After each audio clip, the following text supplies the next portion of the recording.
Un libre journal, vous allez le constater, qui n'est absolument pas placé sous le signe des vacances et du farniente. Il s'agit encore une fois d'un journal de combat avec ce thème, la police et l'armée face aux défis majeurs intérieurs et extérieurs. Bon, je reconnais que c'est pas très bisounours comme sujet. Bon, j'aurais pu faire plus sexy pour l'été. Bon, écoutez, ça sera pour une autre fois. Mes deux invités qui sont en chair en os dans le studio, mais je vais en avoir d'autres par téléphone. Donc Michel Thoris, bonjour. Bonjour. Et Robert Paturel, bonjour. Bonjour. Michel Thoris, vous êtes policier, vous êtes syndicaliste. En 2007, vous avez fondé le syndicat France Police, après avoir en 2005 cofondé Action Police CFTC, à partir du syndicat CFTC de la police nationale. Vous êtes militant patriote, puisque membre du Front National depuis 2005. Vous avez été le conseiller de Marine Le Pen pour les questions de sécurité, fonction que vous avez quittée en mai 2012. Auparavant, entre 99 et 2005, vous êtes passé par le Mouvement pour la France de Philippe de Villiers, dont vous avez été le conseiller sécurité entre 2003 et 2004. Michel Thoris, est-ce que mes notes sont à jour, hein? Oui, il y a quelques petites inexactitudes, mais bon, dans l'ensemble, le CV est tout à fait correct. Bon, très bien. C'est la deuxième fois que je vous reçois au Libre Journal de l'Identité. La dernière fois, c'était il y a bien 2 ans. Nous avons parlé avec le colonel Fabrice Fanet, colonel de gendarmerie, de la fusion très sarkozyste entre la gendarmerie et la police sur certains domaines. Bon, c'était relativement technique. Je renvoie les auditeurs à cette émission pour ceux qui ont la bonne idée d'être adhérents à l'association Radio Courtoisie et de pouvoir par conséquent bénéficier des trésors d'archives de notre radio. Bien, il ne m'a pas échappé, Michel Thoris, que vous avez eu des positions, et vous avez toujours des positions très pro-sionistes, qui ont pu faire débat, et entre autres au sein du Front National. Mais en tout cas, ce midi, je vous reçois comme policier et comme patriote français. Donc encore une fois, cher Michel, soyez le bienvenu au micro de Radio Courtoisie. Merci de votre accueil. Robert Paturel, vous avez été l'un des tout premiers membres du RAID. Ce groupe d'élite de la police nationale. Parallèlement, vous avez mené une carrière de boxeur. Vous avez été 6 fois champion de France de boxe française, on dit aussi savate, et champion d'Europe de cette discipline en 1984. Vous êtes également l'auteur d'ouvrages de référence sur les techniques de défense de combat, dont Boxe de rue, sensibilisation et défense contre armes, atelier Folfer 2015, qui est d'ailleurs l'ouvrage de référence de l'Académie des arts de combat, l'ADAC, hein, c'est bien ça. C'est ça. Et mes réflexions sur le combat d'avril 2016, atelier Folfer également. Vous êtes l'auteur de très nombreuses vidéos sur le combat de rue que vous avez largement contribué à populariser. Vous avez écrit 2 livres sur votre expérience au RAID, Mémoire du RAID 2011 et le RAID à l'épreuve du feu 2015. Et les auditeurs peuvent naturellement retrouver toutes ces références sur votre site robertpaturel en un seul mot.com. Robert Paturel, je vous ai reçu à ce même micro en avril 2016, donc soyez à nouveau le bienvenu. Par téléphone, nous entretiendrons avec Sébastien Jalamion à propos du livre qu'il vient de publier aux éditions Riposte Laïque, À mort le flic. Vous avez bien entendu, amis auditeurs, À mort le flic, et nous verrons que ce titre est tout à fait pertinent. Sébastien Jalamion est ce policier qui, en novembre 2016, a été révoqué par sa hiérarchie, puis condamné à une peine de 200 jours amende d'un total de 5 000 €. Amis auditeurs, le témoignage de Sébastien Jalamion que vous allez entendre est absolument effrayant, sidérant. Je vais m'entretenir longuement avec lui par téléphone de l'étranger. J'ai bien dit de l'étranger, car Sébastien Jalamion a dû en effet choisir entre l'exil et la prison qui, pour cet ancien flic, qui plus est réputé islamophobe, était à peu près la mort assurée, comme vous pouvez l'imaginer. La presse a longuement et fort justement parlé de Liu Xiaobo, ce dissident chinois, prix Nobel de la paix, qui vient de mourir d'un cancer à Pékin. Eh bien, que les journalistes français sachent que des Liu Xiaobo persécutés par le pouvoir politique de leur pays. Ils en ont à portée de main et Sébastien Jalamion est l'un d'eux.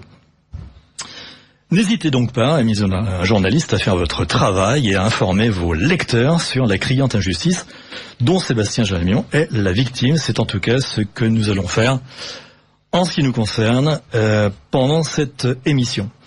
Autre invité par téléphone, le général Antoine Martinez, avec lequel je m'entretiendrai de la très riche actualité concernant l'armée française, avec la toute fraîche démission du chef d'état-major, le général Pierre de Villiers.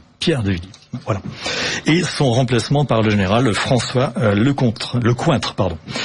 Sur cette actualité brûlante, les analyses du général Martinez, ancien plus haut responsable du renseignement français, sont totalement absentes des médias, de l'oligarchie.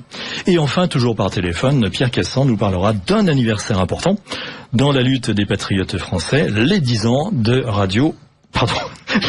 Riposte Laïque, pas de Radio Courtoisie qui est un petit peu plus vieille, les 10 ans de Riposte Laïque, cette association qui lutte contre l'islamisation de notre pays est bien connue des auditeurs de Radio Courtoisie, puisque j'invite régulièrement son président fondateur, Pierre Cassan. Donc, Riposte Laïque soufflera ses 10 bougies début septembre prochain. Donc, du pain sur la planche. Donc, je passe tout de suite à mon premier invité.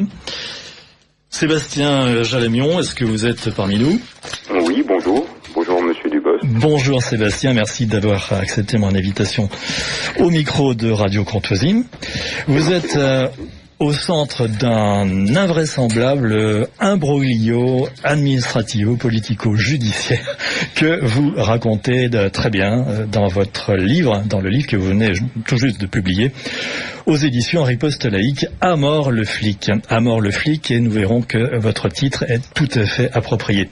Préfacé par maître Frédéric Pichon. Un petit livre de 150 pages, à peu près, petit parce que vous avez l'esprit synthétique et que vous ne vous étendez pas, mais un livre d'une incroyable densité. Nous ne pourrons évidemment aborder tous les épisodes de la stupéfiante aventure qui est la vôtre, Sébastien Jalamion. Commençons par le commencement. En 2011, vous êtes brigadier chef de la police nationale. Vous êtes très apprécié de votre hiérarchie. Mais, vous allez voir pourquoi, amis auditeurs, vous êtes aussi un amoureux des lettres. Des belles lettres, Sébastien Jalamion. Vous décidez d'ouvrir un compte Facebook anonyme. Cette précision est importante, c'est-à-dire que de l'extérieur, on ne peut pas savoir que c'est vous qui êtes aux commandes. Jusqu'à présent, vous allez me dire, on ne voit pas le problème. Effectivement, un policier qui est amoureux des belles lettres et qui ouvre un site, pourquoi pas. Sauf que la descente aux enfers va arriver très vite. Sébastien Jalamion, pouvez-vous raconter comment aux auditeurs de Radio Courtoisie? Oui, alors dans un premier temps, si vous me le permettez, j'aimerais quand même saluer la présence de mes collègues sur votre plateau, en l'occurrence Robert Paturel, qui est à mes yeux non seulement un homme d'action, mais un grand flic qui a su prouver son engagement au-delà de sa carrière, en prenant notamment position en faveur de ce mouvement dont vous avez sans doute entendu parler, celui des policiers en colère. Oui, nous allons en parler, bien sûr. Et voilà, vis-à-vis desquels il n'a pas hésité à répondre présent pour un temps. Et ça prouve qu'il a parfaitement conscience de la réalité de ce qu'est la police nationale aujourd'hui. Par ailleurs, je tiens à saluer donc la présence de mon collègue Michel Toris, qui a, comme vous l'avez souligné, pris l'initiative de créer un jeune syndicat, en l'occurrence France Police, oui. Qui se veut justement faire un syndicalisme un peu autrement face à ces grandes centrales syndicales qui co-gèrent la police nationale depuis de nombreuses années, pas toujours en faveur de l'intérêt général des fonctionnaires. Alors concernant ma situation, comme vous l'avez expliqué, effectivement, j'avais créé, comme beaucoup de fonctionnaires de police, un compte Facebook, réseau social qui se targue d'avoir 33 millions d'abonnés actifs en 2017 en France, et de manière anonyme. Et a priori, une page Facebook qui n'avait pas de rapport directement avec vos activités de policier. Absolument aucun rapport. C'était au contraire pour moi une sorte de violence. Récréation, oui. C'était l'occasion, de pouvoir échanger sur des thèmes culturels. Vous l'avez dit, je suis un amoureux des belles lettres, et donc j'avais créé un site littéraire dont je relayais l'actualité sur cette page. Et de fil en aiguille, j'ai accepté un certain nombre d'amis réels, on va dire, d'amis ou de connaissances, de collègues de travail en particulier. Et je me suis exprimé en septembre 2014 sur mon profil Facebook suite à l'enlèvement et à la décapitation de notre compatriote Hervé Gourdel en Algérie, qui avait fortement marqué les esprits puisqu'il répondait à un appel de l'État islamique d'assassiner des sales et méchants Français. Et là, force est de constater qu'un groupe d'islamistes avait répondu à cet appel et fait, par cet assassinat particulièrement ignoble, allégeance à l'État islamique. Et donc, ça avait suscité, comme beaucoup d'événements, une vague de réactions sur les réseaux sociaux, et j'ai fait partie de ces gens qui avaient réagi assez sèchement, critiquant l'attitude de ces personnes, vilipendant la religion dont ils se réclament, et publiant des photos, par exemple, du calife al-Baghdadi, dont on nous apprend, paraît-il, la mort pour la 7e fois, avec représenté dans le viseur d'un fusil sniper. Enfin bref, tout le monde y est allé de son... Donc un photomontage, bien sûr. Voilà, un photomontage, bien entendu, mais qui traduisait une certaine, je dirais, indignation légitime. Bien sûr. Et une de mes collègues de travail étant présente au sein de mes amis Facebook, a cru bon d'alerter ma hiérarchie, et tout est parti de là. Vous pouvez donner son prénom ? Alors, je peux donner son prénom, je ne donnerai pas son prénom parce qu'elle est encore en fonction, et par conséquent, je ne suis pas dans une attitude de délation ou de vengeance. Bon, elle s'appelle Warda, mais je ne donnerai pas son nom. Bien sûr, tout à fait. Dans le livre, je ne cite aucun nom. Oui, en effet. Si, Monsieur Albert Doutre en prend bien pour son Warda. Parce qu'il est à la retraite. Voilà. Ah, d'accord. Sinon, vous n'auriez pas cité son nom. C'est une question de loyauté. D'accord, bien sûr.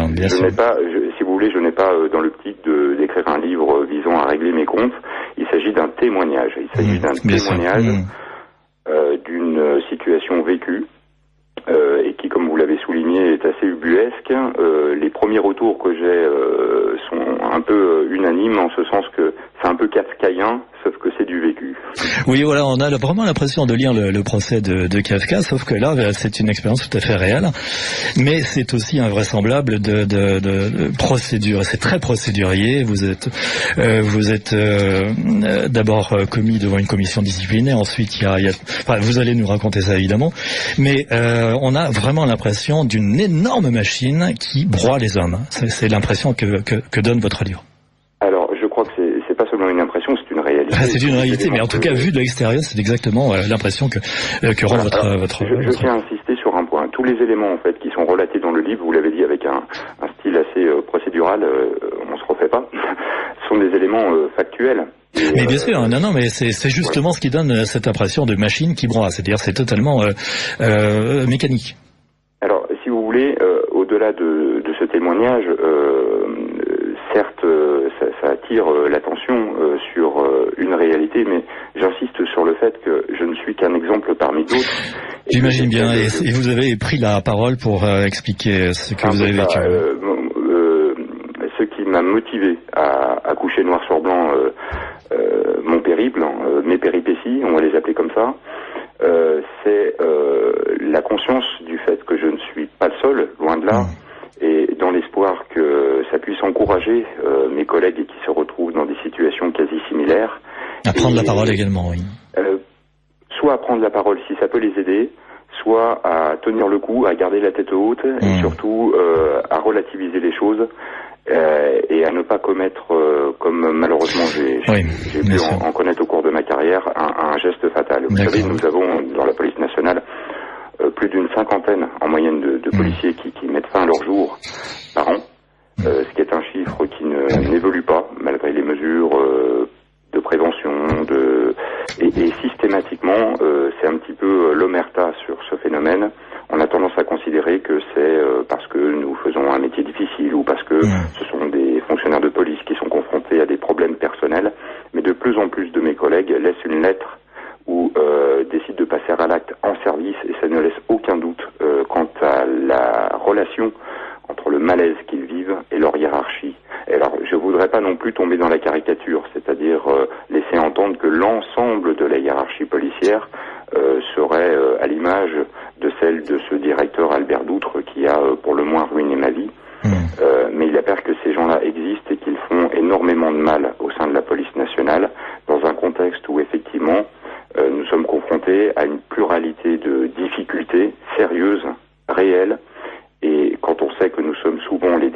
part dans un certain nombre de quartiers entre la population et une catégorie d'individus qui seraient prêts à mettre ces quartiers à feu et à absolument, nous allons en parler avec vos collègues Toris et les fameuses zones de non-droit ou zones territoires perdus de la République, appelons-les comme on veut, sont une réalité. En fait, c'est 2 zones de droit, mais qui n'est plus le droit de la République, hein, c'est bien cela. Oui, voilà, oui, on pourrait dire ça comme ça, oui, vous avez raison. Il faut le préciser, il y a effectivement un droit qui s'installe, mais qui serait plutôt la charia que des lois de la République, effectivement. Vous parlez de votre hiérarchie. Alors, écoutez, vous ne mâchez pas vos mots, puisque vous dites, vous pointez du doigt la prédominance des socialistes et des francs-maçons dans la hiérarchie. Oui, c'est une réalité. Donc, certes, cela peut paraître une prise de position politique, mais c'est une réalité. Me concernant, en tout cas, depuis septembre 2014, je précise. Depuis 2014. Pendant 20 ans dans la police nationale, il y a eu différents ministres, différents gouvernements, différentes étapes, des tas de réformes. J'en ai connu rien qu'en matière de code de procédure pénale, au moins 5 ou 6, mais qui sont vraiment qui impactent la manière de travailler des fonctionnaires. J'ai exercé essentiellement ma carrière dans le domaine de l'investigation, donc c'est pour ça que je suis particulièrement attentif à cet aspect de notre métier. Mais j'ai toujours gardé un contact, moi, qui est exercé aussi en brigade anticriminalité, donc avec mes collègues de terrain qui sont confrontés, je dirais, à la réalité de la manière la plus abrupte, et qui, j'ai pu le constater ces dernières années, ont tendance à avoir plus peur de leur hiérarchie que des voyous qui sont en face de. C'était quand même paradoxal. Est très parlant. Ces fonctionnaires de police qui auraient été tout à fait légitimes à utiliser leur arme de service, puisque les conditions de la légitime défense étaient parfaitement réunies, n'ont pas osé le faire. Et je pense que, au lieu de juger ces fonctionnaires, il faut essayer de comprendre, et que les journalistes auraient peut-être dû, au lieu de se contenter de relater cela comme si c'était un simple fait divers, s'intéresser à ce phénomène qui est, je dirais, vraiment général dans la police nationale. C'est cette peur de la hiérarchie, parce que la pratique de la sanction, fût-elle illégale, et mon cas, je pense, en est l'exemple parlant, est vraiment une pratique très courante. En tout cas, vous affirmez que rien ne vous serait arrivé de ce qui vous est arrivé et que vous relatez dans votre livre si vous aviez été socialiste ou franc-maçon, ou encore si vous aviez critiqué la religion catholique et non pas l'islam. Alors, évidemment, ces affirmations sorties du contexte du livre peuvent paraître un petit peu excessives, mais je pense que... D'où la nécessité de lire votre livre, en effet. Les raisons pour lesquelles je tiens ces propos. C'est une réalité, et par conséquent, il suffit de voir les carrières à géométrie variable qui se déroulent au sein de la police nationale pour comprendre que c'est une réalité. Si on prend je vais pas citer de nom, si vous voulez, je veux pas. Écoutez, non, s'ils sont encore en activité, non, bien sûr. Effectivement, pour ceux qui s'intéressent un petit peu, il suffit de faire quelques recherches pas très savantes pour se rendre compte que c'est une réalité. Sébastien Jérémion, vous êtes de droite, je crois que c'est tout à fait clair quand vous décrivez votre parcours politique, RPR, UMP, puis Front National, dont vous serez bientôt... actuellement, oui. Et ciel actuellement, et vous serez d'ailleurs, enfin vous avez été plutôt, candidat du Front National à des élections locales. Et c'est peut-être... Non, j'ai été candidat effectivement sur une liste d'hiver droite dans excusez-moi, d'accord, donc je voulais aller trop rapide. J'étais cadre du FN 69 plus précisément. D'accord, vous étiez cadre du FN 69, mais vous ne vous êtes pas présenté sous l'étiquette FN, d'accord, très bien. Donc c'est peut-être ça qu'on ne vous pardonne pas dans votre hiérarchie, j'imagine. Écoutez, le prouver me semble difficile. Oui, bien sûr. Mais il est clair que ça a pesé dans la balance. En tout cas, il y avait bien une raison pour laquelle j'ai été l'objet d'un tel acharnement. Il est clair que mes orientations politiques extra-professionnelles, puisqu'il est hors de question, bien entendu, lorsque nous sommes en service, d'exprimer des opinions politiques quelconques, de faire part. Voilà, je fais bien le distinguo entre le citoyen que je suis en dehors du service et le policier que je dois être lorsque je suis confronté à différentes situations. Il est clair que nous sommes une police républicaine neutre qui ne fait pas de discrimination en fonction des origines, des religions, etc. Donc j'insiste sur ce point. L'ensemble des faits qui me sont reprochés sont extra-professionnels, n'ont rien à voir avec ma façon de servir. Vous êtes tellement de droite, Sébastien Jalamian, qu'il y a une suspicion de dérèglement mental à votre rencontre. Racontez-nous ça un petit peu, c'est assez extraordinaire. Alors là, c'est Kafka à l'état pur, sauf qu'on revient non pas à l'Allemagne des années 30, mais à la Russie, à l'URSS des années 70-80, où les dissidents étaient envoyés en asile psychiatrique. Alors est-ce que vous pourriez raconter cet épisode de votre saga aux éditeurs de Radio Courtoisie?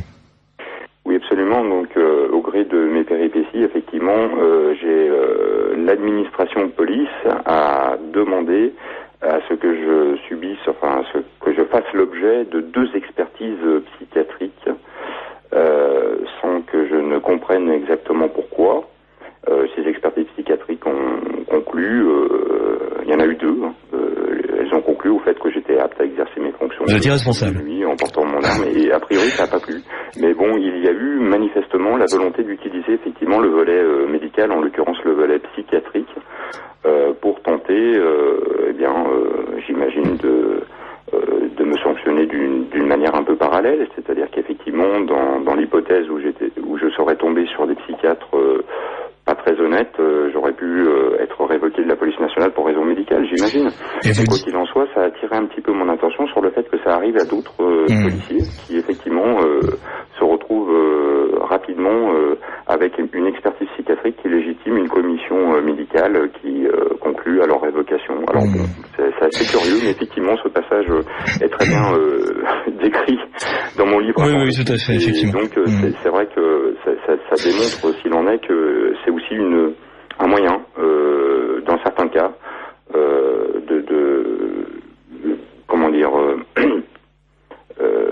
mettre une étiquette, sur un élément dont on veut se débarrasser, en espérant qu'un médecin psychiatre puisse apporter de l'eau au moulin, quoi. Et vous dites même que si l'expertise médicale et psychiatrique vous est défavorable, c'est une manière pour la hiérarchie de se protéger si jamais vous commettiez un acte, soyons clairs, donnons les mots exacts, si vous vous suicidiez.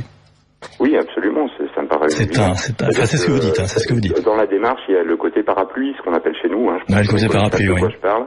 On sort le parapluie à la moindre occasion, c'est-à-dire qu'on se couvre, on anticipe les éventuelles retombées, quoi. Voilà. Ah. Donc par conséquent, le fait de déclencher ce volet psychiatrique avait nécessairement aussi pour but, au cas où je finisse par craquer et commettre un geste irréparable, à dire mais nous avions fait le nécessaire. Voilà, c'est ça, oui, tout à fait. Voilà.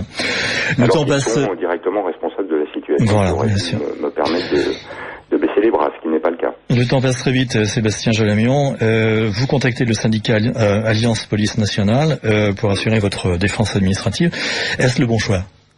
Alors, il faut savoir... Je suis en train d'avoir un clin d'œil avec votre collègue Michel Toris, président de France Police. Oui, alors justement, je vais rebondir sur vos propos. Ça me permet de préciser une chose importante. Je ne confonds pas les syndicats, c'est-à-dire les structures nationales tenues par des secrétaires généraux, des personnes qui sont, je dirais, un peu souvent plus carriéristes que policiers, enfin qui ont un peu, qui sont un peu hors sol par rapport à la réalité du terrain, et le délégué de service, c'est-à-dire la personne qui est au contact permanent des différents services, qui se tient informé, qui recueille les doléances, qui siège en commission, qui peut permettre effectivement dans certains cas de défendre les fonctionnaires efficacement. Et je dirais au-delà du syndicat, quel qu'il soit dans la police nationale, c'est la qualité du délégué. C'était quelqu'un en qui j'avais toute confiance, et c'est tout naturellement. J'ai été moi-même délégué de service, sans être détaché au syndicat, chez Alliance Police Nationale, qui est, on va dire, réputé un peu à droite, quoi, voilà, mais qui ces dernières années a surtout bradé les intérêts de la police. Et je parle bien du syndicat national. Les délégués, eux, je dirais, voilà, il y a des bons et des mauvais partout. Là, en l'occurrence, je ne tire absolument pas sur le syndicat Alliance Police Nationale dans mon ouvrage. Je relate. Non, en effet, vous êtes tout à fait. Voilà. Vous dites que un certain nombre de collègues, et je les comprends, ont des raisons tout à fait légitimes d'en vouloir au syndicat. Il y a vraiment de quoi être en colère contre. Et là, ce n'est pas votre cas. Vous avez un discours très serein sur la réalité syndicale. Voilà, mais donc si vous voulez, effectivement, j'ai fait appel aux syndicalistes avec lesquels j'étais le plus en relation, et bon, le reste est très bien relaté dans le livre. Mais disons que ça permet de voir un petit peu quelles sont les accointances. Les délégués syndicaux eux-mêmes ont les mains liées. Ouais. Et bon, bah voilà, je voudrais pas non plus raconter ce que les auditeurs ont l'opportunité de pouvoir découvrir. Bien sûr, tout à fait. Je viens de recevoir un message d'un auditeur qui a connu le commissaire Doutre à Grenoble, alors qu'il était qu'il était fait divers au Dauphiné Libéré. J'imagine que c'est l'auditeur qui était reporter fait divers au Dauphiné Libéré. Et voilà ce que dit cet auditeur qui va tout à fait dans votre sens. Il, c'est-à-dire le commissaire Doutre, a fait beaucoup plus de dégâts dans les rangs de la sûreté urbaine que dans ceux du milieu. Écoutez, je ferme la parenthèse. La parenthèse, pardon, les guillemets. J'ai aussi des témoignages. Et apparemment, donc, c'est un journaliste à Bordeaux aussi, apparemment. À Bordeaux, il y a eu des soucis. Enfin bref, je constate que ce genre de personnage, nécessairement, a dû sévir, dans les différents services où il a été amené à exercer des responsabilités. Mais encore une fois, il ne s'agit pas non plus de tirer à boulet rouge sur la seule personne. Oui, et ne pas personnaliser dans la mesure où il s'agit d'un système. Voilà. Bien sûr, c'est vraiment un profil type de ce qui existe actuellement au sein de la police nationale. Alors, vous êtes commis en conseil de discipline, et là, vous jouez la provocation, et j'aimerais bien que vous nous donniez une perle de ce fameux Albert Doutre à propos du photomontage. Dont je rappelle qu'il représentait al-Baghdadi, le calife, donc le chef terroriste qui a sur les mains des milliers de victimes de par le monde. Et que dit Albert Doutre à propos de ce photomontage? C'est une perle qui vaut la peine d'être rapportée à Sébastien Jalamion. Bon, je vais la dévoiler, oui. C'est ce que vous me demandez. Je ne vais pas raconter tout le livre non plus. Non, bien sûr que non. Donc effectivement, il apparaît que ça a été un conseil de discipline assez sportif. Oui, et que par conséquent, il y a eu une perle, comme vous l'avez dit, au cours de ce conseil, puisque Albert Doutre a exhibé le photomontage représentant al-Baghdadi dans le viseur d'un fusil sniper, en disant « Vous n'avez pas honte de stigmatiser ainsi un imam ». On est un petit peu dans la quatrième dimension. Ah oui, en effet, oui. Voilà, mais oui, c'est véridique. Ces propos ont été tenus en présence de mon avocat, maître Gabriel Versini, donc tout est vérifiable. Pas de souci. Voilà. Donc nous allons passer. Ça traduit un vrai décalage. Ah oui, j'imagine, oui, tout à fait. La réalité des choses, je dirais, et puis une certaine idéologie un politiquement correcte qui s'est immiscée de manière un islamiquement correct au sein des institutions et en particulier au sein de la police nationale, et ça c'est vraiment destructeur, mais vraiment destructeur. Alors écoutez, à la fois pour les policiers, mais à la fois aussi pour la sécurité des Français, puisque il faut bien comprendre qu'au-delà, ça concerne absolument tout le monde. Si les fonctionnaires de police travaillent dans ces conditions, nécessairement, ça va se traduire par leur manière d'intervenir. Et donc, au bout de la chaîne, si vous voulez, il y a quand même la sécurité des Français qui vont faire le 17 police secours et qui vont se demander mais pourquoi les policiers viennent pas, etc. Donc il faut comprendre ce qui se passe, vous voyez, ce côté un petit peu obscur, l'envers du décor dans la police nationale. Je pense qu'à travers mes situations, les Français pourront comprendre que nous sommes un petit peu, je dirais, sous pression. Lors de votre procès en première instance, vous avez constaté qu'il y avait des journalistes. En revanche, pour votre procès en appel, pas de journalistes. Est-ce que ça vous inspire un commentaire sur, je dirais, peut-être la facilité avec laquelle les journalistes répondent à l'opinion dominante? Oui, moi j'ai le sentiment qu'il y a une omerta, c'est-à-dire que les journalistes ne sont pas libres. Ils n'ont pas la possibilité de pouvoir suivre un événement qu'ils ont commencé à couvrir. C'est juste énorme. C'est-à-dire qu'il y a eu une interview, je crois que c'était France 3 Régions à l'époque, à la sortie du tribunal, relatant le fait que le parquet avait fait appel de ma première condamnation. Et lors du jugement en appel, personne. Oui. Alors, je précise bien, effectivement, vous faites bien de le signaler. Ce n'est pas vous qui avez fait appel, c'est le parquet qui a jugé que votre condamnation n'était pas assez lourde. C'est bien ça. Oui, c'est ça. En premier instant, j'ai été condamné à 5 000 € d'amende. Et en appel, donc, à 5 000 € de jour amende. Pour un photomontage montrant Al-Baghdadi dans le collimateur d'un viseur sniper. Voilà. Grosso modo, c'est ça. Avec d'autres publications qui ont fait l'objet de... Bien sûr, mais essentiellement, ce qu'on vous a reproché, c'est ça. Oui, et d'ailleurs, j'ai été... la Cour d'appel a confirmé ma condamnation s'agissant de cette publication en particulier, en précisant que j'aurais dû préciser en dessous qu'il s'agissait de M. Al-Baghdadi, le leader de l'État. Oui, c'est vrai. Si vous aviez, par exemple, montré une photo de Staline, il fallait bien préciser ceci est Joseph Staline. Oui, bien sûr. Absolument, oui, c'est un peu ça. Et ne pas jouer les Magritte en disant ceci n'est pas une pipe, bien sûr. Voilà, tout à fait. C'est un peu ça, oui. Voilà. Joli parallèle. Vous passez, alors, puisque évidemment vous ne travaillez plus à ce moment-là, puisque vous êtes sous le coup d'une interdiction professionnelle. Une suspension administrative à titre de fonction, de 24 mois, une suspension provisoire. Mais vous passez votre temps libre à militer, en particulier pour le Front National du Rhône. Vous écrivez de nombreux articles sur Boulevard Voltaire et Riposte-Lique, et vous participez à des émissions sur des médias libres, éminemment libres, dont Radio Courtoisie. C'est bien cela?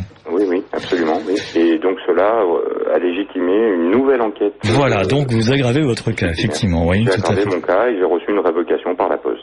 Donc révocation par la poste. 20 ans de ma vie qui sont partis en fumée à l'ouverture. Voilà, donc révocation de la police nationale signée par Bernard Cazeneuve, qui était à l'époque le ministre de l'Intérieur, sur proposition de Jean-Marc Falcon, directeur général de la police nationale. Jean-Marc Falcon, dont tout le monde se souvient, enfin beaucoup de gens se souviennent qu'il a été hué par la base policière en public. Effectivement, il y a une crise de popularité, on se demande oui. pourquoi.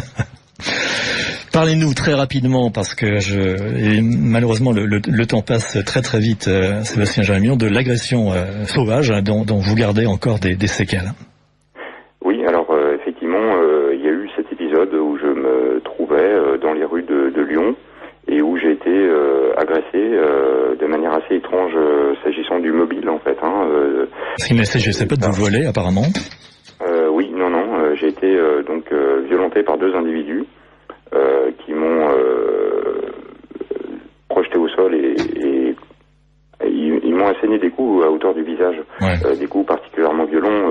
Ça a duré quelques secondes puisqu'il y a eu l'intervention d'un tiers qui a fini par les mettre en fuite. Et là, j'ai été sérieusement blessé. Je raconte cela dans mon livre. J'ai été opéré. On m'a mis donc plusieurs plaques métalliques dans le visage pour le reconstruire. Et en fait, il y a eu un curieux sabotage de l'enquête de flagrance au départ. L'enquête préliminaire a pu suivre son cours et au final, ils ont été interpellés 1 an après. Et mystère, statu quo sur leur motivation, sur les raisons de leur présence et sur leur mobile. Le temps de la garde à vue, si vous voulez, n'a pas permis à ces individus d'être clairs à ce sujet. Ils ont été jugés et condamnés, jugés en comparution immédiate. Et respectivement à 3 mois et 6 mois de prison avec sursis. Avec sursis, ce qui est quand même invraisemblable compte tenu de votre condamnation à vous. Mais c'est symptomatique, je dirais, du 2 poids 2 mesures. Bien sûr, tout à fait. Donc, pas de pourvoi en cassation, puisque la Cour de cassation vous signifie la non-admission de votre cas, donc l'appel devient définitif. C'est ça.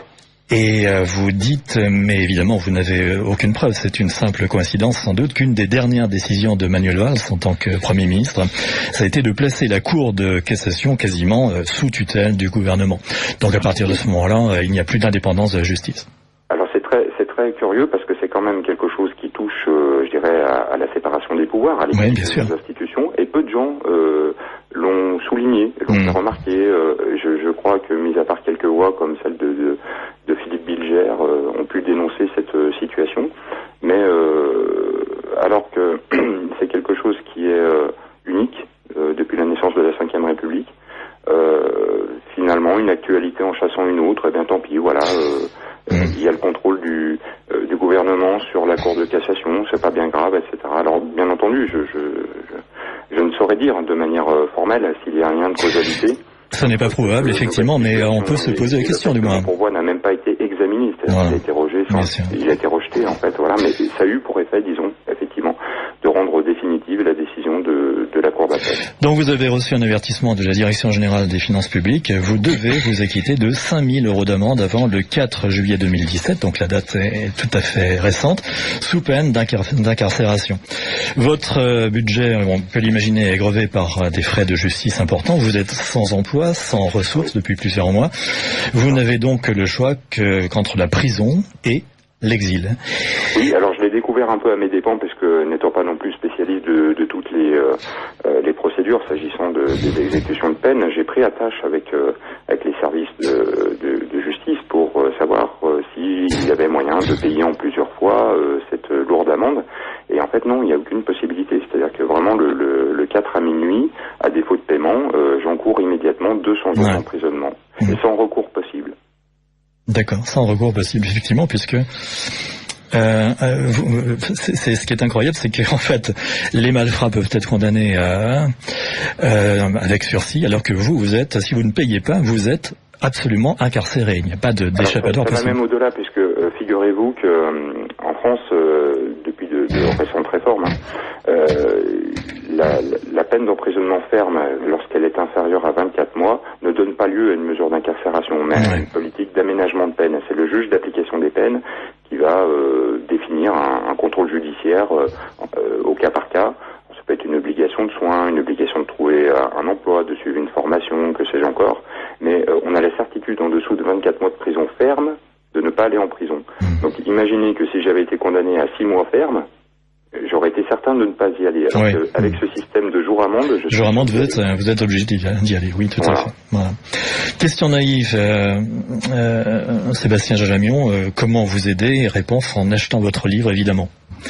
Alors oui, alors je tiens à préciser que j'ai dû donc quitter la France pour éviter cette situation. Oui, vous avez choisi l'exil, en effet, oui. Donc je me trouve actuellement effectivement à l'étranger, d'où j'espère réunir la somme nécessaire pour me tirer d'affaire. Il ne s'agit pas de partir en cavale. Je n'ai qu'un objectif, c'est de me mettre en conformité avec la justice française. Mais là, force est de constater que l'urgence m'a amené à quitter mon propre pays, ce qui est quand même quelque chose d'assez aberrant et qui aurait dû attirer l'attention d'un certain nombre de médias. Tout à fait, oui. Tout à fait, effectivement. Individuelle, la grande démocratie, les droits de l'homme. Eh bien là, force est de constater que oui, bien sûr. C'est un non-événement, on va dire, un policier français qui échappe, qui fuit son pays pour échapper à la prison, ça passe comme une lettre à la poste. Quelque chose de complètement banal, c'est vrai qu'on voit ça tous les jours. Mais bon, écoutez, chacun ses responsabilités. Moi, quoi qu'il en soit, je suis dans cette optique-là d'essayer de réunir la somme et qu'effectivement, la manière légale et honnête de faire, c'est effectivement la vente de mon livre, sachant que 10% c'est un contrat d'auteur classique, 10% des ventes me seront reversées aussi des droits d'auteur. Alors c'est une façon de m'aider, effectivement. Alors la prison, c'est-à-dire pour vous la mort à peu près certaine, puisque vous êtes un ancien flic et qui plus est réputé islamophobe. Donc là vous... Mais il est clair qu'un ancien policier... Il y a peu de chances que vous en sortiez vivant, en effet. Voilà. Alors en plus, au vu de la réputation qui m'est faite désormais, c'est-à-dire celle on va dire le mot que tout le monde emploie, c'est-à-dire islamophobe.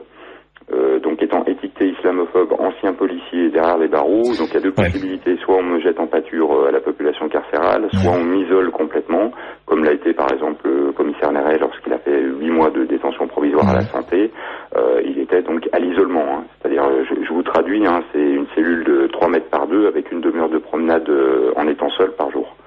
Donc voilà les conditions. Donc il faut déjà tenir psychologiquement, oui, tout à fait. Voilà. Donc c'est vrai que c'est mérité pour des publications Facebook, je comprends. Bien, et comment est-ce qu'on achète votre livre, Sébastien Jajamion?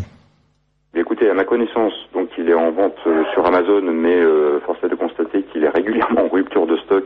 Très bien. Ce qui est tant mieux. Très bien. Oui, tant mieux. Mais bon, les commandes restent possibles, et sinon directement auprès de la boutique Riposte Laïque. Riposte Laïque, un éditeur très courageux. Très bien, c'est parfait. Écoutez, Sébastien Jajamion, vous restez en ligne puisque maintenant je vais avoir un entretien avec vos deux collègues Michel Toris et Robert Paturel sur des sujets naturellement où vous êtes parfaitement à même de répondre et d'apporter vos commentaires. Avec plaisir. Bien, donc Michel Toris et Robert Paturel, le malaise policier pour parler le langage de nos amis journalistes. Malaise à coup sûr grandissant. Est-ce que de nouvelles manifestations de policiers sont prévisibles à la rentrée selon vous? Robert. Je pense. Là, j'ai des contacts réguliers avec le MPC, le mouvement des policiers en colère, que j'avais un petit peu côtoyé à une époque. Et je suis parti parce que je préférais que les jeunes prennent la suite. Et puis voilà, il m'avait demandé de les accompagner au début parce que j'avais un nom, il disait, et puis que je représentais quelque chose au niveau de la police. Et que j'étais tout à fait en accord avec leurs revendications, et puis voilà quoi. Donc je pense qu'il y aura le mouvement continue. J'ai régulièrement Maggie au téléphone qui est la présidente du MPC qui me tient informé. Vous avez aussi ce mouvement des femmes des policiers en colère qui a pris la suite. Donc c'est pas prêt de s'arrêter, à mon avis. C'est plein d'énergie, c'est des groupes qui sont pleins d'énergie, des jeunes pleins d'allant, et puis je pense que ça va continuer. Je tiens à embrasser mon ami Sébastien Jalamian. Je sais ce qu'il supporte actuellement et les misères qu'on peut lui faire. On a déjà vécu des choses comme ça avec d'autres collègues. Je me rappelle d'un Franck Ginca, par exemple, à une certaine époque, et puis des Laurent Coinca, des gens qui sont poursuivis comme ça. On se croirait vraiment dans certains pays à une certaine époque.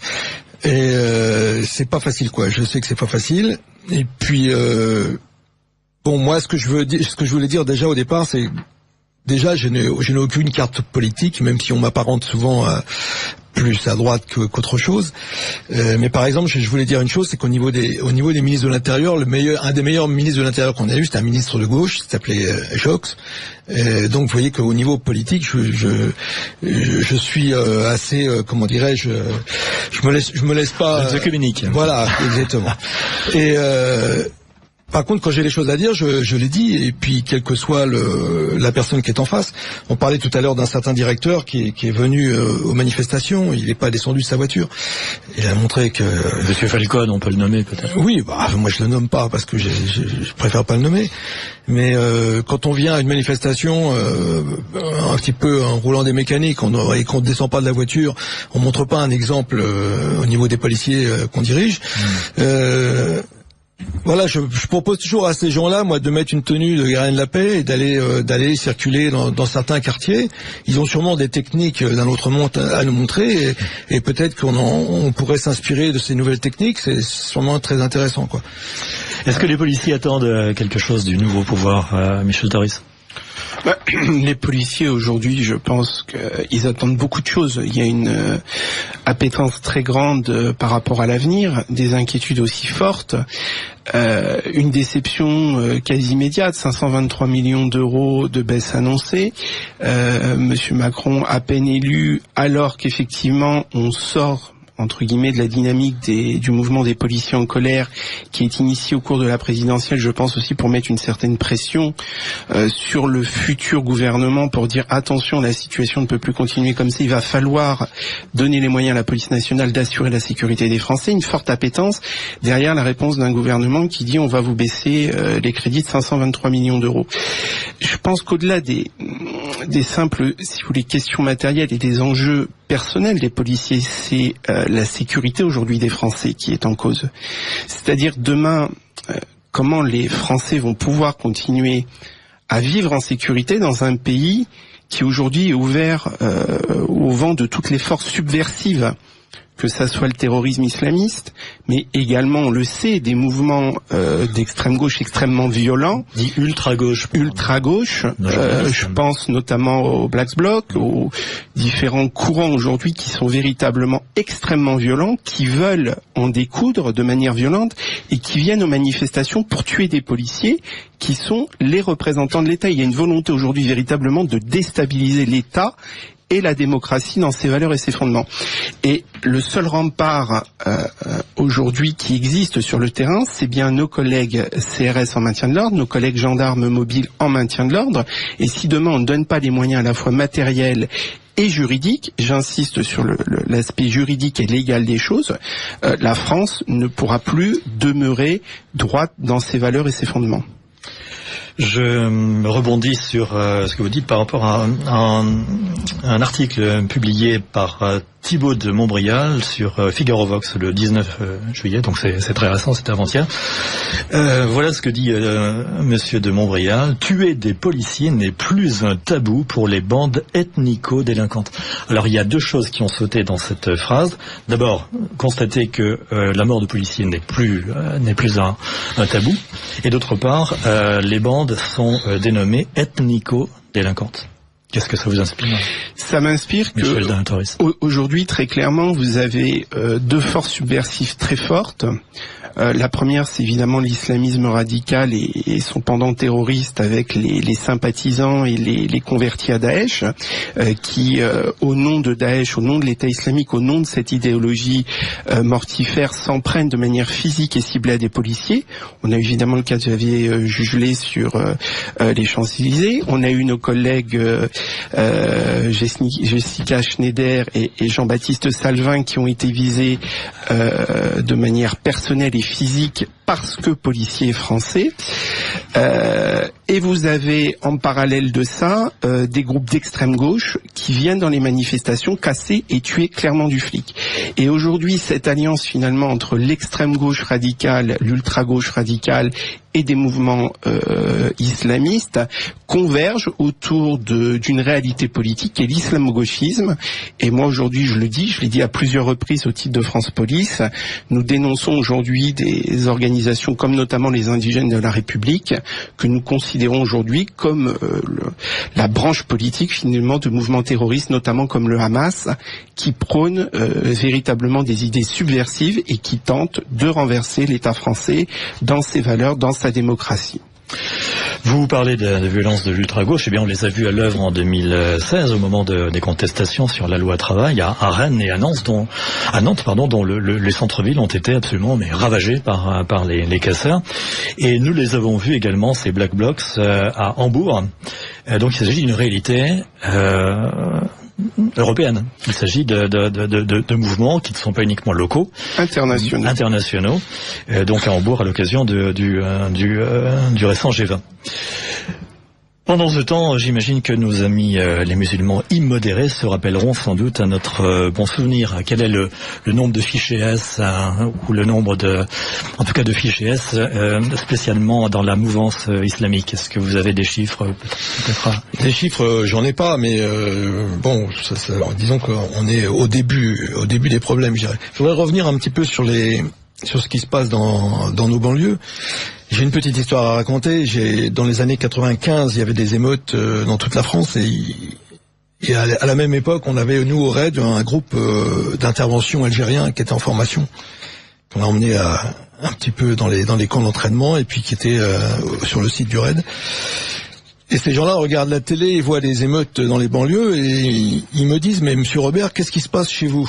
Et je leur dis: vous savez, c'est des jeunes qui font le bazar, qui brûlent des voitures. Et je leur dis d'ailleurs, la plupart de ces jeunes sont d'origine algérienne.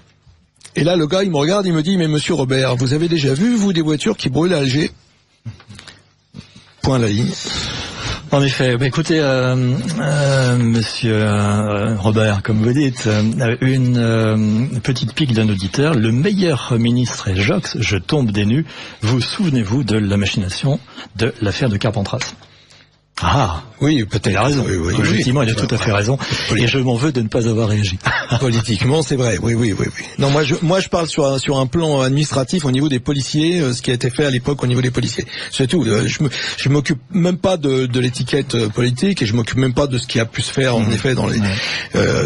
Voilà. Donc, voilà, c'est simplement au niveau policier. Au niveau policier, c'est lui qui était à l'origine de la création du RAID d'ailleurs. Bon, c'est peut-être ça un petit peu que je me sens atteint. Mais oui, c'est sûr. Est-ce que vous connaissez, vous, un ministre de l'Intérieur qui est irréprochable? Il faut s'adresser à l'auditeur, là. Ce n'est pas moi qui pose la question. Voilà. Donc, voilà. Qui me cite, ces chers auditeurs, qui me cite un ministre de l'Intérieur qui a été irréprochable. Eh bien, cher auditeur, vous avez la parole. J'espère que nous allons bientôt avoir la réponse. Pouvez-vous répéter le nom de l'ouvrage de Sébastien Jalamion? À mort le flic, édition Riposte Laïque. Bien, écoutez, malheureusement le temps passe très vite et nous avons au bout du fil le général Antoine Martinez. Mon général, est-ce que vous êtes au bout du fil? Oui, Oui, absolument. Bonjour. Bonjour mon général, merci d'avoir accepté mon invitation au micro de Radio Courtoisie. Je rappellerai que vous avez fait votre carrière dans l'armée de l'air, carrière durant laquelle vous avez été l'un des principaux spécialistes français du renseignement. Je vous ai reçu à plusieurs reprises à ce même micro, et la dernière fois, c'était le 26 mai pour la sortie de votre livre « Quand la grande muette prendra la parole », édition Apopsix. Pardon, excusez-moi. Lors de notre lors de notre dernier entretien, vous avez évoqué la personnalité pour le moins trouble de Madame Sylvie Goulard, ministre des Armées de l'époque, et c'était il y a à peine 2 mois. Nous sommes bien d'accord. Le titulaire du portefeuille des Armées a changé, puisque c'est maintenant Madame Florence Parly. Premier changement, peut-être mineur, je ne sais pas si vous allez nous donner votre avis là-dessus. Et puis deuxième changement, eh bien le CEMA, c'est-à-dire le chef d'état-major, n'est plus le général Pierre de Villiers, mais le général François Lecointre. Donc 2 changements quand même importants dans le paysage, et ce sont surtout les circonstances de ce deuxième changement qui posent problème, puisque alors que le candidat Macron avait promis de porter le budget de l'armée à 2% du PIB, eh bien le président Macron commence par un coup de rabot de 850 millions, et vous avez entendu Monsieur Toris parler d'une baisse importante également du budget dans la police. Donc protestation, et il est dans son rôle du chef d'état-major, et humiliation publique du général de Villiers par le chef de l'État qui contraint ainsi le général à la démission. C'est une première sous la Ve République. Eh bien, je voudrais, général Martinez, avoir votre analyse de cette situation totalement inédite. Depuis que la Ve République est en vigueur, oui, c'est la première fois que ça se produit. Ouais. Vous parliez des deux nouveautés, ministres, et puis le départ et la nomination d'un nouveau CEMA, chef-major des armées. En ce qui concerne le ministre, lors de notre dernier entretien, le 26 mai dernier, on avait évoqué le cas de Madame Goulard. Je vous avais dit que le changement de l'intitulé du ministère, qui passait de ministre de la Défense à ministre des Armées, n'était pas anodin pour vous, en effet. Contrairement à ce que vous pensiez, moi, à mon avis, c'était quelque chose de tout à fait logique, puisque ça restreint finalement le champ d'action du ministre, parce que la défense nationale englobe beaucoup plus que les armées. Donc c'était, comme je l'avais indiqué, la volonté déjà affichée du président de la République de décider de tout à son niveau, et on a vu le résultat. Nouveau ministre de la Défense, comme vous l'avez constaté, il s'est passé un événement majeur et qui ouvre une crise majeure au niveau des institutions, puisque le chef d'état-major des armées a été humilié et a donc présenté sa démission. Mais dans cette affaire, le ministre de la Défense est aux abonnés absents. Donc ça confirme bien ce que je disais, c'est que le ministre des Armées, son rôle va être au cours de ce quinquennat de gérer un budget uniquement, puisque toutes les décisions majeures sont prises par le président, puisqu'il a bien insisté lors de son discours aux armées le 13 juillet dernier que c'était lui le chef. Ouais. Donc c'était clair. Je suis votre chef, a-t-il dit. Cela dit, pour revenir à cet événement majeur du départ du général de Villiers, c'est vraiment un événement majeur. Comme j'ai dit, c'est une crise grave qui vient de s'ouvrir, et le fait d'avoir nommé un nouveau chef d'état-major des armées, c'est tout à fait naturel. Il ne peut pas y avoir de vacances de commandement. Là, on a vu au niveau du choix, je pense qu'il n'y a pas eu beaucoup de concertation avec le ministre et avec, je dirais, les grands chefs militaires, puisque manifestement, là aussi, à ma connaissance, c'est la première fois qu'on désigne un général, quelles que soient ses qualités. Je ne remets pas en cause ses qualités, bien au contraire. Mais c'est la première fois, à ma connaissance, qu'on nomme un général 2 étoiles. Donc François Lecointre, se retrouve le lendemain en accompagnant le président à Istres, sur la base aérienne de Istres, avec ses 5 étoiles. Donc voilà. Peut-être Faisait-il partie d'une génération un peu plus jeune? Vous voyez ce que je voudrais rapprocher auprès, disons, nous avons un président plus jeune, donc peut-être que le président a voulu là aussi marquer son empreinte. En tout cas, pour revenir sur son discours du 13 juillet aux armées, je l'ai déjà dit, je l'ai écrit d'ailleurs, vous avez pu le constater au cours de mon dernier éditorial. Oui. Personnellement, j'estime que le président a pris là des propos tout à fait intempestifs et je pense, moi c'est mon avis, il a commis une grave erreur parce que finalement, à vouloir affirmer que c'est lui le chef, on n'a pas besoin de l'affirmer, on le sait que c'est lui le grand chef. Mais ça révèle, de mon point de vue, une marque de faiblesse qui pourrait laisser douter de ses capacités ou de son aptitude à appréhender les véritables menaces qui pèsent aujourd'hui sur la nation, sur le peuple français. Et lors de de la discussion avec les précédents interlocuteurs, on a bien vu que de sérieuses menaces pèsent non seulement sur nos soldats à l'extérieur, puisqu'ils exposent leur vie et qu'on ne leur donne pas les moyens adaptés, mais le problème est beaucoup plus large que cela. Le chef d'état-major des armées qui s'est battu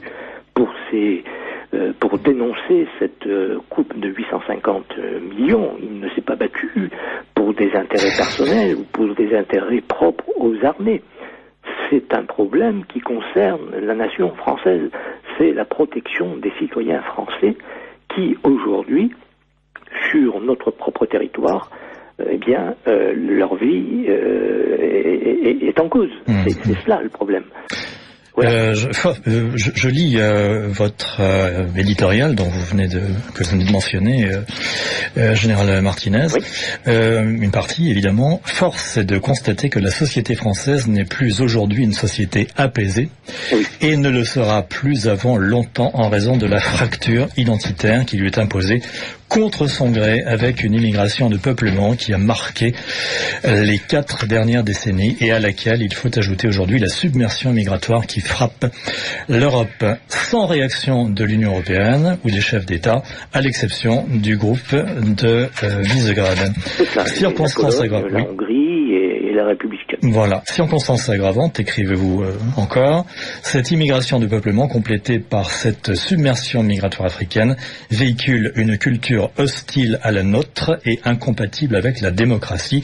Refuser de le comprendre, dites-vous, met en sérieux danger l'avenir de la nation et de l'Europe. Le terrorisme islamique qui sévit le confirme, et nos forces armées exsangues sont engagées également sur le territoire national, alors qu'elles n'ont jamais été autant sollicitées sur les théâtres extérieurs depuis la fin de la guerre froide, et alors qu'elles ont perdu avec des purges engagées au cours des 2 derniers quinquennats 70 000 hommes. Oui. Donc c'est un constat absolument implacable, Général Martinez. Absolument. Ce sont des chiffres qui doivent susciter quand même une certaine réaction de la part du citoyen français. En l'espace de 2 quinquennats, c'est-à-dire en l'espace de 10 ans, nos forces armées ont perdu 70 000 hommes. Et sur les matériels, je n'en parle pas. Mais ce pourquoi le CEMA s'est battu, ces fameux 850 millions d'euros, en fait, ça ne concernait que le reliquat de la dépense sur l'année pour les opérations extérieures et les opérations intérieures. Le gouvernement, le Parlement avait budgété 450 millions d'euros pour l'année suivante, c'est-à-dire l'année qui vient de s'écouler. Or, on le constate, et c'est chaque année la même chose. Sur l'année écoulée, le coût a été de 1,3 milliard, c'est-à-dire 3 fois ce qui a été budgété. Donc, ce que demandait le CEMA, c'est que c'était insupportable qu'on lui retire ces 850 millions d'euros qui étaient le coût de ces opérations. Et la réaction finalement du président, eh bien, je suis désolé, elle n'est pas cohérente avec le discours qu'il tient. Le Parisien d'hier a dévoilé un rapport absolument alarmant sur l'état du parc immobilier de l'armée. C'est absolument sidérant puisqu'on parle en particulier d'hébergement extrêmement dégradé, voire proche de l'insalubrité. Oui. En plus, chacun le sait, hein, ce n'est pas un secret. Cette information est connue depuis longtemps. Et puis le fait d'avoir réduit nos forces depuis la fin de la guerre froide, nous sommes passés à la professionnalisation des forces, c'est bien. Mais cela dit, à partir d'un certain moment, et notre chef d'état-major des armées a quand même sonné la sonnette d'alarme à plusieurs reprises avant son dernier baroud, parce que les choses étaient quand même critiques. Il a même dit textuellement que les forces armées étaient au taquet. C'est son expression. Taquet à l'os aussi, j'ai lu cette expression, oui. Et donc, l'État, au cours de ces dernières années, au cours des réductions, des suppressions d'unités, de régiments, de fermeture de bases aériennes, etc., s'est défait d'un certain nombre d'infrastructures.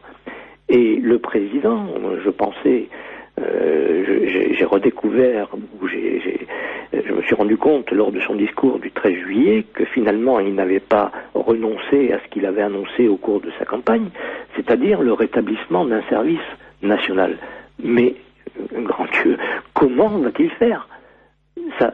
Nos armées sont au taquet et nos soldats risquent leur vie en permanence.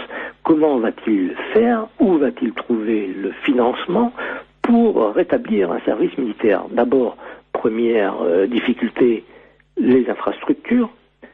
Un certain nombre n'appartiennent plus aux armées, elles ont été vendues.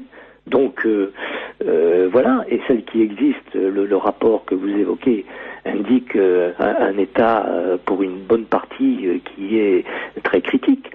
Et qui, deuxième point, qui, secrétaire d'État à l'égalité femmes-hommes, Madame Schiappa, de s'accaparer une ou deux journées sur un mois pour délivrer un discours qui n'a absolument rien à voir avec la mission de ce service national militaire, je dirais.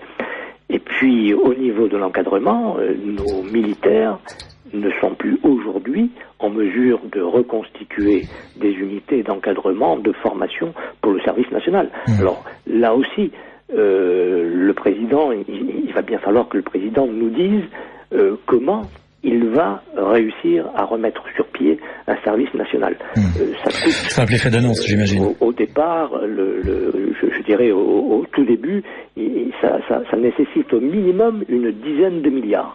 Alors je ne vois pas très bien, dans la mesure où on a l'énorme difficulté à obtenir une augmentation du budget de la défense. On nous parle d'une augmentation à partir de l'année prochaine pour atteindre 2%, mais 2% du PIB peut-être, mais à l'horizon 2025, c'est-à-dire 3 ans après la fin du mandat du président actuel. Donc, c'est une promesse, il va falloir suivre cela bien sûr chaque année, mais passer de 1,5 à 2% du PIB à l'horizon 2025, c'est notoirement insuffisant. Les 2% auraient dû être décidés pour, je dirais, début de l'année 2018. Parce que sinon, le retard que les forces armées ont pris, ne serait-ce qu'au niveau de la livraison des matériels adaptés, parce que on le voit bien dans les théâtres d'opérations extérieures, nos soldats, comme je l'ai dit, risquent leur vie, et combien de cercueils va-t-on devoir ramener aux invalides pour une cérémonie funèbre ? Les véhicules actuels, blindés certes, mais ils ont plus de 40 ans d'âge, et sur des mines, des moyens sophistiqués d'aujourd'hui, eh bien, malgré le blindage, nos militaires risquent leur vie. On l'a vu d'ailleurs dès l'enclenchement, je dirais, de l'opération Serval, si vous vous souvenez, en janvier 2013, le premier mort français sur le théâtre au Mali, donc un lieutenant pilote d'hélicoptère de Gazelle qui a réussi à sauver son équipier en réussissant, avant de décéder, de poser son hélicoptère. Mais si nous avions, à ce moment-là, au lieu de déployer des Gazelles qui ne sont pas du tout adaptées pour la mission qui était celle du Mali, si nous avions déployé des Tigres, l'hélicoptère Tigre, eh bien, ce pilote, ce lieutenant, ne serait pas décédé, il serait aujourd'hui toujours vivant probablement. Voilà, c'est un exemple, mais le chef d'état-major, moi j'estime que je salue son abnégation, son sens du devoir et de l'honneur. C'est un grand soldat, et d'ailleurs son départ, si vous avez pu le constater peut-être. Oui, il a été salué par les soldats, oui. Qui ont circulé. Son départ a été de la part de l'ensemble de ses subordonnés sur place à Paris, a été, je dirais, grandiose. Oui, tout à fait, absolument. Il a quitté triomphalement le ministère des Armées, tout à fait. Un message d'auditeur dans le Parisien d'hier, en gros titre, la grogne dans l'armée. Cet auditeur pose la question, y a-t-il les mêmes problèmes et grognes dans la police? Là, je me tourne vers vos collègues de la police. Robert Paturel. Oui, de toute façon, il y a toujours eu un peu de la... Vous restez en ligne, bien sûr. Il y a toujours eu un peu de grogne dans la police. Moi, je suis rentré en 76. Déjà en 76, je me rappelle du commissariat rue de la Pompe. Pour les anciens, ils doivent s'en rappeler. Commissariat qui sentait l'urine et qui, avec le local poubelle juste à côté.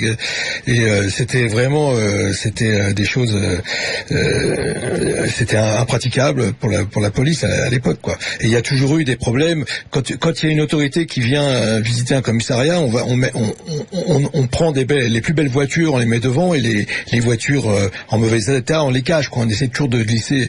On met un coup de peinture, un petit coup de peinture blanche partout, et puis on fait attention après on va quand même flécher le parcours que doit prendre le ministre ou l'autorité pour éviter de l'emmener dans certains coins sombres. Donc on a toujours glissé le problème sous le tapis, comme toujours, quoi. Le mot que j'ai le plus entendu dans l'administration, c'est pas de vague. D'accord. Donc quand vous avez une autorité, un directeur de police ou un préfet qui arrive quelque part, j'ai vécu la chose à La Réunion, moi, pendant 4 ans. J'étais au GIPN de La Réunion. La première fois où je prends une voiture pour faire une ronde avec la BAC, parce qu'on faisait BAC de jour, étant au GIPN, je dis tiens, emmène-moi dans la cité. Il me dit non, je peux pas aller dans la cité parce que le directeur il veut pas. Alors je dis ah bon, moi je te dis d'y aller, on y va, quoi. Résultat, on trouve une moto volée, des jeunes qui partent en courant, 3-4 cyclos volés.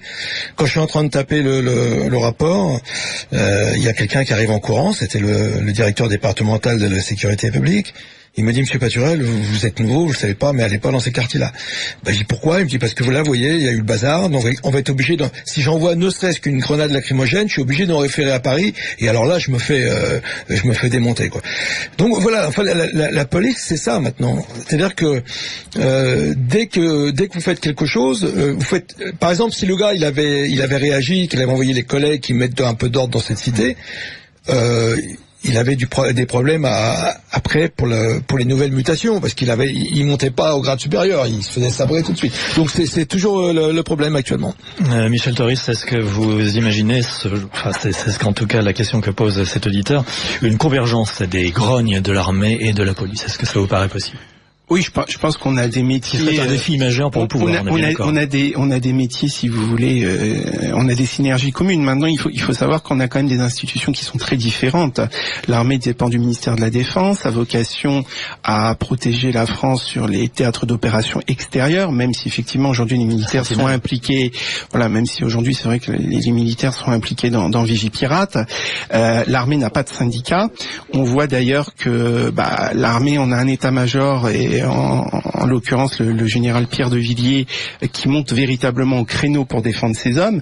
Dans la police nationale, c'est différent. Normalement, c'est les organisations syndicales et les représentants du personnel qui sont censés effectivement défendre les intérêts de l'institution. Maintenant, c'est vrai que nous, on est un petit peu déçus, si vous voulez, étonnés, que par exemple, par rapport à cette baisse annoncée de 523 millions d'euros, on n'ait pas eu un Pierre de Villiers au sein de la police nationale, un haut gradé de la police nationale, qui lui aussi soit monté au créneau pour défendre les intérêts de l'institution. Donc vous voyez, au niveau de la mentalité, il y a quand même des disparités dans la mentalité des différents états-majors. Maintenant, sur le fond, il est vrai que les problèmes que nous connaissons au sein de la police nationale sont d'ordre matériel, comme le rappelait Robert Paturel, tout ce qui est lié aux véhicules, aux locaux, mais ils sont surtout pour nous liés aujourd'hui à un problème juridique, c'est-à-dire que le statut, les règles de la légitime défense, on considère aujourd'hui qu'elles ne sont plus adaptées par rapport aux nouvelles menaces contemporaines et notamment à cette montée du terrorisme. On considère aussi avec les affaires, notamment Théo aujourd'hui, que véritablement les policiers sont jetés en pâture. Là encore, mon organisation syndicale dénonce une manipulation autour de l'affaire Théo d'organisation de groupuscules d'extrême gauche qui utilisent un fait divers pour tenter de stigmatiser l'ensemble d'une profession. Et bien relayé par les médias. Et bien relayé par les médias. Il suffit d'aller consulter sur les réseaux d'extrême gauche et notamment le site du nouveau parti anticapitaliste. Vous verrez les prises de position qui sont liées à l'affaire Théo. On vous explique on est dans un état policier, que la police est violente. Et finalement, quand vous regardez bien cette forme de démantèlement aujourd'hui de la police nationale et de l'armée française par finalement une baisse drastique des coupes, des moyens, des coupes budgétaires absolument aberrante compte tenu de la situation actuelle, ce démantèlement aujourd'hui, il s'inscrit dans une volonté depuis des décennies de la gauche, de l'extrême gauche, de dire que finalement l'armée c'est pas bien, la police nationale c'est pas bien, tout ça c'est contre les libertés individuelles. On est véritablement aujourd'hui dans l'idéologie qui est prônée par les no borders, un monde sans frontières, un monde sans police, un monde ouvert où l'immigration n'a pas de contrôle, où la police n'aurait plus le droit de faire son travail. Sauf que on voit très bien que, si vous voulez, ce monde entre guillemets magique, merveilleux des bisounours, d'un monde sans frontières où tous les peuples se mélangent, ne conduit qu'au chaos. Et on est en train aujourd'hui de libaniser clairement la France par l'installation d'une mosaïque de peuples qu'on n'est pas capable aujourd'hui d'assimiler. On imbrique des communautés les unes aux autres sans leur donner les moyens aujourd'hui de s'assimiler, et on va aller dans les années à venir dans des troubles graves. On le voit aujourd'hui, je crois que c'est un ministre socialiste qui le disait, des Molenbeek en France, on en a un certain nombre, même si effectivement on en parle peu. Donc si vous voulez, la situation aujourd'hui, simplement réduire le problème de la police nationale à des crédits et un problème matériel, n'est pas prendre en compte, si vous voulez, l'ensemble réel de la situation. On a effectivement besoin de matériel, on a besoin d'hommes, mais on a aussi besoin d'avoir un État, d'avoir une population qui fait confiance à sa police. On en discutait tout à l'heure en off avec Robert Paturel et vous-même. On sait très bien, dans la police, moi, j'ai 20 ans de boîte, j'ai jamais vu un passage à tabac, j'ai jamais vu aucun collègue. Ça fait partie de la légende noire. Non, mais c'est aberrant. Quel policier va le matin au travail pour se dire c'est formidable, je vais passer des gens à tabac. On est des démocrates, on est des gens respectueux de la personne. Quand on s'engage dans la police nationale, c'est pour protéger la population, c'est pas pour agresser les gens. Donc si vous voulez, cette légende aujourd'hui qui est colportée et qui est relayée par un certain nombre de médias, et je pense que François Hollande fait une erreur majeure quand il va rendre effectivement visite sur le lit d'hôpital de Théo, parce que quelque part c'est envoyer un signal à la population en disant la police nationale a commis une faute, donc je suis au chevet d'une victime qui est victime d'une violence policière, d'une faute de la part de l'État. Or, l'enquête n'a pas pour l'instant abouti. On ne sait pas quelles seront les conclusions de la justice et de l'enquête. Donc comment, à un moment donné, le chef de l'État peut, si vous voulez, mettre en porte-à-faux le principe de présomption d'innocence pour nos collègues qui sont aujourd'hui mis en cause dans cette affaire. Laissons la justice faire son travail, attendons que les décisions de justice soient rendues, et ensuite chacun pourra en tirer les conséquences qu'il souhaite. Sébastien Jalamion, vous êtes encore en ligne ? Non, apparemment. Général, mon général, est-ce que vous êtes encore en ligne, général Martinez?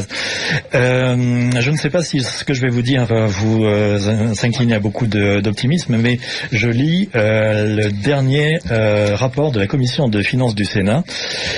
Donc le président, le rapporteur de cette commission, Albéric de Montgolfier, dit la chose suivante: en retenant le niveau tendanciel de l'évolution de la dépense publique estimée par la Cour des comptes, le montant des économies à réaliser sur l'ensemble du quinquennat pour atteindre l'objectif d'évolution de la dépense en volume fixé par le gouvernement peut atteindre 82 milliards d'euros, donc en 5 ans. Donc c'est absolument considérable. Que pèse à côté de ça une réduction de 850 millions d'euros? Oui, bien sûr. Présenté comme cela, on peut faire dire, comme d'habitude, n'importe quoi aux chiffres, c'est évident. Oui. Le problème est quand même simple, c'est que comme le précédent, M. Toris, je crois, a parlé des problèmes effectivement de la police, ils sont similaires avec ceux des armées aujourd'hui, puisque de toute façon, il va bien falloir que nos responsables politiques le comprennent. Ils ont tendance à penser que la sécurité sur le territoire, c'est la police, la gendarmerie, et que nos forces armées sont pour protéger nos intérêts à l'extérieur. Les choses ont quand même bien changé ces dernières années, et je reprends le terme, le propos précédent. On parlait de Vigipirate, mais nos forces armées aujourd'hui interviennent à l'extérieur, mais également depuis 2 ans sur le territoire, non pas dans l'opération Vigipirate. Oui, c'est Sentinelle pour l'armée, oui. C'est ça, oui. Mais dans l'opération Sentinelle, qui a mobilisé 10 000 hommes. Et en moyenne, entre 7 et 8 000 hommes sur le terrain. Donc là aussi, on tire sur la corde, mais il va bien falloir que nos responsables politiques, qui sont les responsables de la situation catastrophique dans laquelle se trouve la France aujourd'hui, parce que on ne veut pas le dire, on met la poussière sous le tapis. Comme disait M. Toris, il faut la hiérarchie, pas de vague.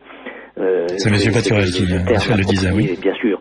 Mais que va-t-on faire dans quelque temps, et je dirais dans un futur qui n'est pas si éloigné, lorsque nos forces militaires devront être engagées non plus par la police et la gendarmerie sur des émeutes urbaines, mais dans une guérilla urbaine qui est en train de se préparer. Il suffit de voir ce qui se produit ces dernières semaines, avec notamment ces embuscades qui sont organisées à l'égard pour l'instant des gens de la police, voire des gendarmes, mais manifestement c'est pour tuer. Ce n'est pas simplement pour faire n'importe quoi, c'est pour tuer. Et donc les Molenbeek existent bien. Ces fameux Molenbeek annoncés, ce sont les territoires perdus de la République, dans lesquels la loi de la République n'existe plus. Et là, ce sont nos responsables politiques qui sont les principaux responsables de ce chaos. Parce que ce qui se prépare, à un moment donné, il va bien falloir décider d'être ferme. Sinon, immanquablement, et là, moi, je suis très pessimiste sur ce volet, nous allons tout doucement vers la confrontation. Et alors, bien sûr, jusqu'à présent, on a voulu sauvegarder la paix civile, donc pas de vagues, etc.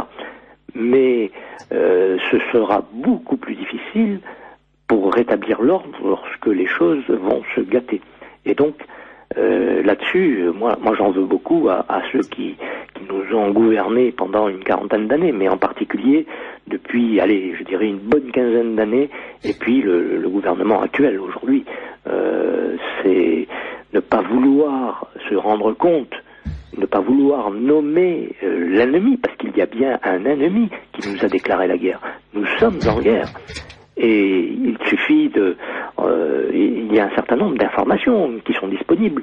Je prends par exemple le rapport diffusé en septembre dernier par l'Institut Montaigne. hormis, je dirais, les chiffres présentés au niveau du nombre de musulmans présents sur le territoire français, on peut être d'accord avec eux ou pas, moi je ne le suis pas, le chiffre qu'ils annoncent, je le multiplie par 3, eh bien nous avons des pourcentages qui sont donnés dans cette étude.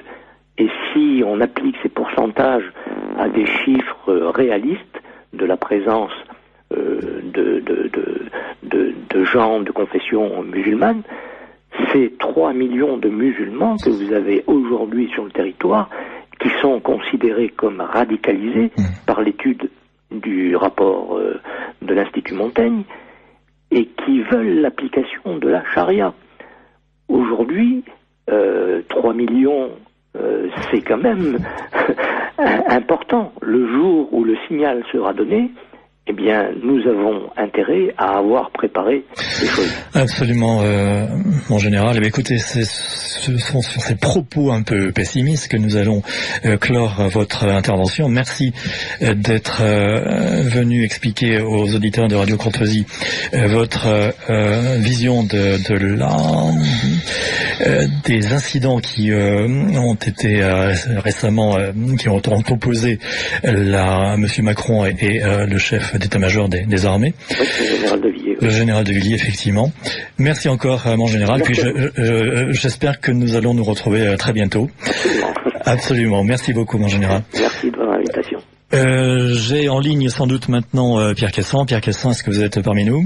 Oui, Henri, bonjour à vos invités. Voilà, écoutez Pierre Cassan, je suis un petit peu désolé de vous réserver la portion congrue, mais vous avez constaté que mes invités étaient très bavards. Ils avaient beaucoup de choses à dire et des choses, je crois, intéressantes, n'est-ce pas? Et des choses passionnantes, je me suis régalé à vous écouter. Eh ben, écoutez, vous êtes très indulgent, Pierre Cassan. Désolé de vous imposer 3 minutes exactement pour nous annoncer les 10 ans de riposte laïque. Eh bien, ça sera le 2 septembre 2017 à Rungis. Oui. Donc les 10 ans de riposte laïque, eh ben, écoutez, ça sera de 10h du matin à 18h avec un gâteau d'anniversaire à 18h avec du champagne qui va couler à flot. Faut quand même garder les traditions. Oui, absolument, vous avez raison. Et puis, des interventions, c'est d'abord l'esprit, c'est l'unité, c'est l'union de tous les patriotes. Oui. Depuis 10 ans, on a travaillé sans sectarisme avec des familles de patriotes totalement différentes et on souhaite vraiment les retrouver un petit peu ce qu'on appelle la famille riposte laïque. Alors le matin, ça sera de 10h à midi, ça sera un petit peu le rappel des moments qui ont compté dans notre histoire, le procès de Fanny Truchelu, d'un ancien bingite condamné pour avoir demandé à 2 femmes voilées de retirer leur voile dans les parties communes du gîte. Ce seront les prières musulmanes dans les rues de Paris que Riposte laïque a révélé aux alentours de l'année 2008. Ça sera l'apéro saucisson pinard, bien sûr. Ce seront les excellent souvenir, dites donc, tout ça. Ah là, ça nous rajeunit. Ce seront des assises internationales 6 mois plus tard. Oui. Voilà, le grand moment de riposte laïque. Vous avez encore 1 minute, Pierre Cassan. Très bien. Alors parmi les intervenants, parmi nos intervenants, nous aurons tous les amis Renaud Camus, Karim Ouchik, Karl Lang, Richard Roudier, Jean-Yves Le Gallou, naturellement Sébastien Jalamion que je salue et nous espérons qu'il sera présent, Jean-Yves Le Gallou, l'avocat Frédéric Pichon, mais aussi nous espérons Emmanuel Ménard qui a fondé Boulevard Voltaire et avec qui nous avons toujours eu une bonne relation. Nous espérons Tatiana Festerling, en parole de Pegida et aujourd'hui présidente de Forteresse Europe. Nous espérons Fabien Augelman, le député conseiller général et maire de Hayange, et puis pas mal d'amis, et naturellement tous les amis sont invités à tenir des tables pour distribuer leur matériel militant et l'offrir à tous les participants. Vous avez encore 5 secondes, 3/10. Eh bien, bienvenue à tous les amis. Ah, c'est pas le 2 septembre.